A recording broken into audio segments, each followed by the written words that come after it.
Hey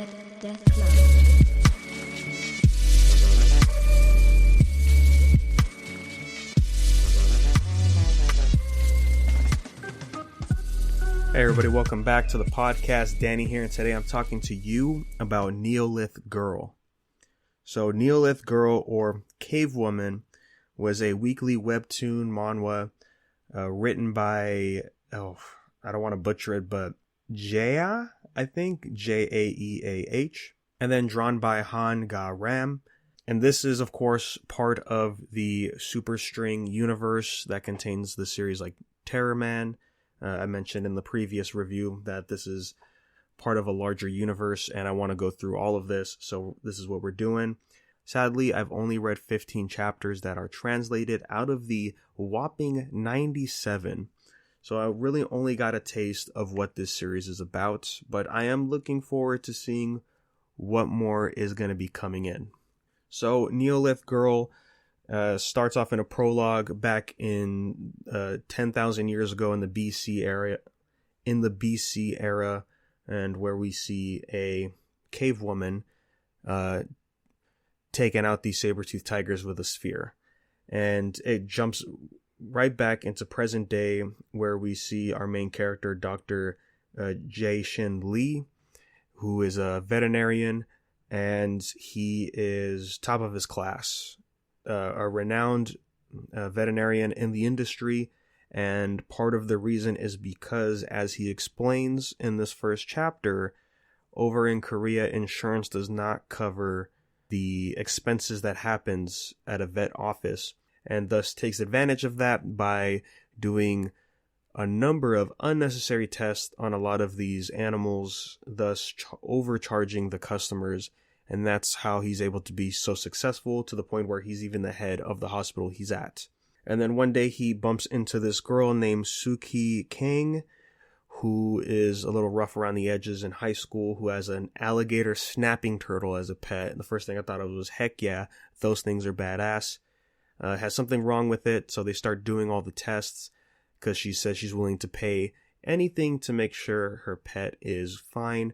Thus, with our Dr. Lee taking advantage of that, decides to do all the tests. It's way too much money.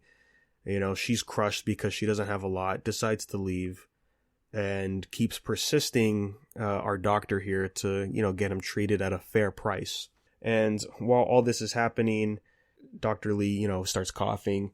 He's feeling a little under the weather, goes to get checked up at a real hospital, gets the unfortunate news that he has stage 4 lung cancer. It's terminal. He only has about 6 months to live. And he's so shocked because he's like, I don't smoke. What are you talking about? Like, this is probably a genetic thing that gets passed down. So with this sudden shock in his life, doesn't know what to do. And he starts rethinking a lot of his values. Mainly because, he had a struggle to get where he's at, as we see his parents both died in a car accident.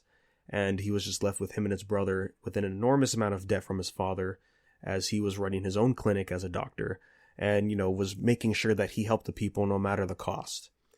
And so he pushed and grinded hard to get to the position where he's at, so now that they could live comfortably.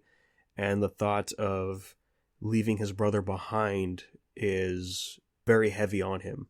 And then he gets a patient with a dog, and it's like she can't afford the cost of the testing and the surgery, so just says to euthanize the dog. And this ticks him off because now he's starting to value life. He's starting to understand what's important, freaks out and snaps. And as that happens, Suki Kang is here with her turtle, and he's not feeling well. And he says, you know what, fuck it. Let's be the good guy. Does the surgery, gets this thing removed out of the turtle's mouth, and, covers the surgery fee, because he's like, why not? This girl looks like she's poor, kind of thing. And so Dr. Lee gets, pretty depressed about this. He's just like, let's just end this now. He's lying in the middle of the road. He's just given up on life. And then who shows up but Suki? And she says, you shouldn't do this or whatever. Why did you save my turtle? This, and that. One thing leads to another. Here comes a truck that's about to run both of them over. And she gives him a kiss, which is very surprising. And right before the truck hits, she stops it with her bare hands. And he's shocked by this, and I forget exactly what she says, but she leaves. the next time Dr. Lee visits the hospital, his health has improved. There's less cancer cells in his lungs, but it's still a fatal thing that's going to be coming in. And one thing leads to another. He finds out that, Suki has this ability that when she kisses somebody, heals whatever's going on. And one way or another, through many arguments, they decide that she will live at the house with him and his brother, and in return, she will give him these kisses to hopefully save his life. And that's how we start here. A lot of comedy in this series, mainly because Suki is a high schooler and Dr. Lee is an adult who graduated from high school college not that long ago. Yeah, a lot of fun stuff here. The art is fantastic. It very much feels like this is a rom-com based on the art and, how the characters are drawn and the way the story is going. As we go through these chapters, we see a lot of feelings coming in as you would expect in this kind of situation. And I did forget to mention, but Suki is indeed the girl from the prologue chapter that was set 10,000 years ago. And, we find out that she is an immortal being, and thus brings in the question of whether or not Dr. Lee wants to become immortal, because she tells him the hard truth that even if they continue to do these kisses, he's not really going to make it at the end of it. It's just stage 4. He's too far gone. This can only help so much. He is going through chemo and all those treatments, but it's only a matter of time before he kicks the bucket. So the question is in the air of whether or not he is going to become an immortal with Suki. And while this is going on, we eventually meet our antagonist for the series, as of course we're going to have one of those. It's unfortunate, again, that there's only 15 chapters translated, because as things were picking up with the story, as it usually tends to in manhwas with the pacing, it ended, for the English anyways. So that really sucks, because there's still, 82 chapters, including a prologue. And, there was some action happening in here as we meet one of, not really Suki's rival, but he's definitely part of the antagonistic group that's coming after her. And I thought the fighting choreography was good in there, because it gets very shonen, similar to what happens in Terror Man. And, I don't think this is the same character necessarily, because I don't know what the year is. According to the timeline for the universe here for Superstring, this is the first series out of many.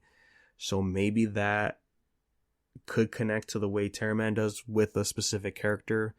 Not trying to spoil Terror Man, but but Suki might actually be in that series, but just goes under a different name. But I'm not sure, because I think she's been going with that name for many, many years, as we see some flashbacks with her going through war and the rest of history. So we got some solid characters. You understand their personality right off the bat. They sort of wear it on their sleeves, and that's also kind of based on their design as well.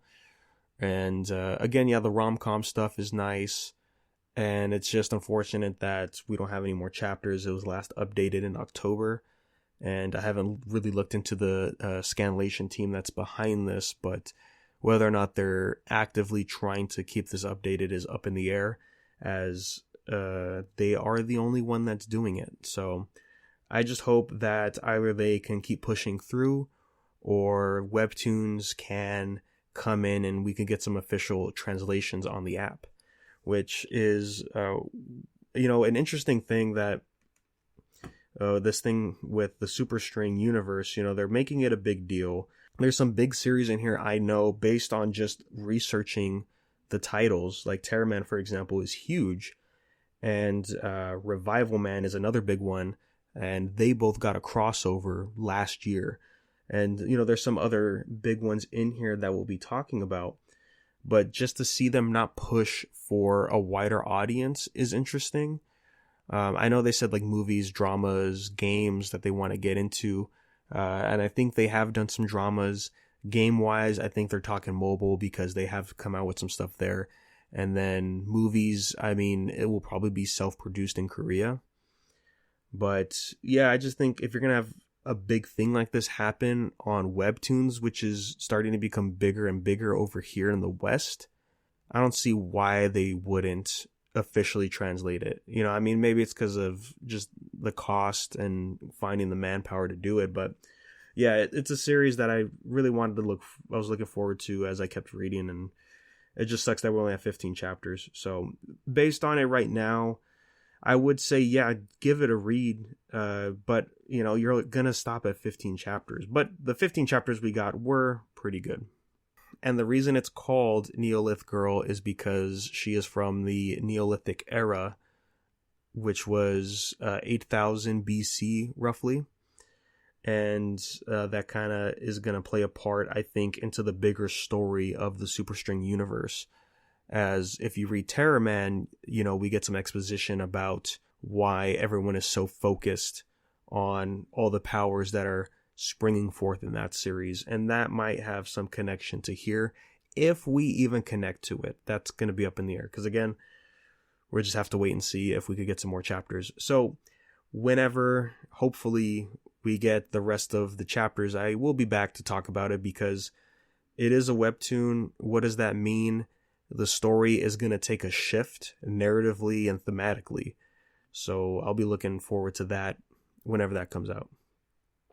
And while we wait for that in future episodes, if you have any questions or comments, you can send us an email, unversepodcast@gmail.com. Let us know your thoughts. I would love to talk about it on the next episode. And then you could give us a follow at Unverse Podcast anywhere you go, and we'll let you know when the next episode drops. So thanks, guys, and we will catch you on the next one. Go like a tundra, I keep telling them, running the numbers inside my head. I find it slumber amongst the mud. It's bubbling, find it harder to juggle. Lack of momentum, stuck in the struggle, and now the trench is just a rut. It's my mind and my mind only. Peace signs, and if I find homies, maybe I can fly. Only try living out my life as if that wasn't just a dream. Maybe make some cream, or is it just a thought that died slowly? I've been soaking in the chili, trying to find me some funds. I've been sickly, hella recently. Don't wanna get up, put the green down, because it costing too much. It's nothing physical I feel, but emotionally I am blunt. Stay reigns on the lemon or otherwise. Looking in the mirror, looking back to the other guys like fuck it. I just take a shake and some fries. I just need to watch my rate for all the reasons I cannot provide. Snake trains I hope, headlight trains of guilt when I leave the presence, cause I don't think you trying to build. Crush the flower by the hour, but it passes. Time won't stand still no matter how much I gas it. Snake trains I hope, headlight trains of guilt when I leave the presence, cause I don't think you trying to build. Crush the flower by the hour, but it passes. Time won't stand still no matter how much I gas it.